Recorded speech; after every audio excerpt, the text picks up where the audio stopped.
تو حدیث میں ہے 1,00,000 نماز کا ثواب. کتنا؟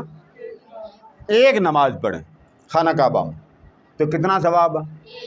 1,00,000. دوہرا لیں کتنا؟ آگے حدیث بڑی سناتے ہیں نا مکے برکت بہت ہی، اور مدینہ نماز پڑھیں تو حدیث پتہ کون سی سنائیں گے؟ 50,000 نمازاں کا ثواب. کتنی؟ بولیے نا کتنی؟ مکہ میں نماز پڑھیں تو ثواب کتنا؟ 1,00,000. اور مدینہ میں نماز پڑھیں تو ثواب کتنا؟ 50,000. اب ذرا سنو، آقا دو جہاں جب مدینہ گئے تو آپ نے کہا باری تعالیٰ جو برکت تو نے مکہ میں ابراہیم کی دعا کے صدقے دی ہے نا، وہی برکت میرے مدینہ میں دے دے. بیٹے بات سمجھ میں آ رہی؟ جو برکت. اب مجھے بتائیں، اب مکہ میں آپ نماز پڑھیں تو ثواب ہو 1,00,000. اس حضور کی دعا کے بعد اب مدینہ میں نماز پڑھیں گے تو ثواب کتنا ہوگا؟ 1,00,000. اچھا، مکہ میں پڑھے تو 1,00,000، مدینہ میں تھا 50,000. حضور نے فرمایا مولا وہ جو برکت ہے نا مکہ کی، ایک مجھے وہ دے دے. 1,00,000 گن لو، 1,00,000 گن لے. اب 1,00,000 مکہ کی، 1,00,000 مدینہ کی، دونوں برابر ہوگا.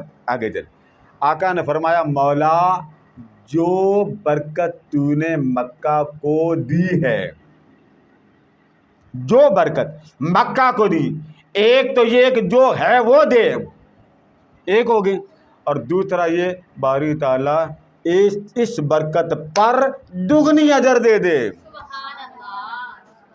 کتنا اجر؟ دگنا. اچھا، اب 1 نماز مکہ پڑھے تو 1,00,000 نمازوں کا ثواب. 1,00,000 مکہ کا آپ سن لیا، مکہ کے بھی 1,00,000، مدینہ کا بھی 1,00,000. حضور نے فرمایا مولا ایک نہیں، کتنا؟ دگنا. اب کتنا ہو گیا؟ نہیں ایسے نہ کریں، ڈنڈی کیوں مار رہے ہیں؟ 2,00,000.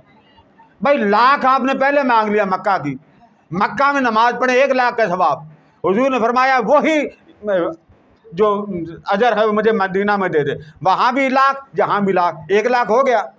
تو پھر حضور نے دعا مانگی، میں دوبارہ پڑھ رہا ہوں، یا اللہ جو برکت مکہ میں رکھی ایک وہ دے دے، 1,00,000 ہو گئی، اور اس مکہ کی برکت سے دگنی برکت اور دے دے.